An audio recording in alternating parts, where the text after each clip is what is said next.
which I'm hearing this afternoon. Words like radical, emancipatory, and so on.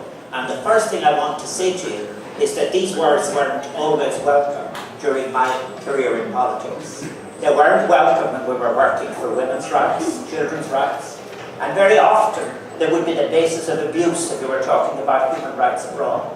So at the end of this session, whoever you decide to vote for president, hold on to the important words. Radical.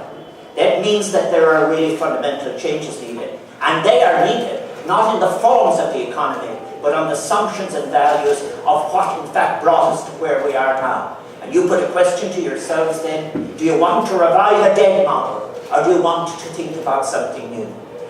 Another word that is very important, I think, to be positive about it, is that it is important to question inevitabilities. Nothing is inevitable. If you take the opposite of emancipatory, and if you take the opposite of the other words, radical, what it is a kind of quiet submission to something that is wrong. So therefore, critical capacity is important. And the very worst thing of all is cynicism, which you might encounter in other age groups. Reject cynicism, hold on to emancipatory, hold on to the word radical. When I was a child, being reared by my uncle and aunt Conter, you can read all the details about my biography in different other places. But the one thing I remember was the first time I went to a meeting and spoke, and the shiver that goes through you said, I stood up and I said that. That's what's important in active citizenship. It's not a concession to being appointed only. We'll all be in favour of some young person on the Council of State. But what's important to is encourage participation.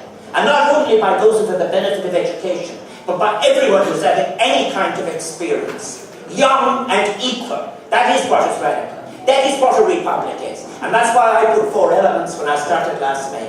A radical inclusive citizenship in a creative society, creative about everything. Creating an Irishness of which we'd be proud. And, if you like, then as well as that, taking the steps towards being a republic. My message is, and it's a simple one, be the arrow in everything, not the target. Therefore it is for young people who will crush homophobia that is creating such terrible problems in mental health.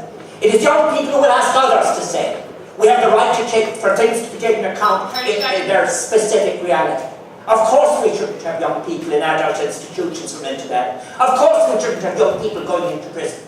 But these are the concerns of all of you as young people. Be together, be radical, talk emancipatory, act emancipatory, and that's what you'll get from me when I'm president.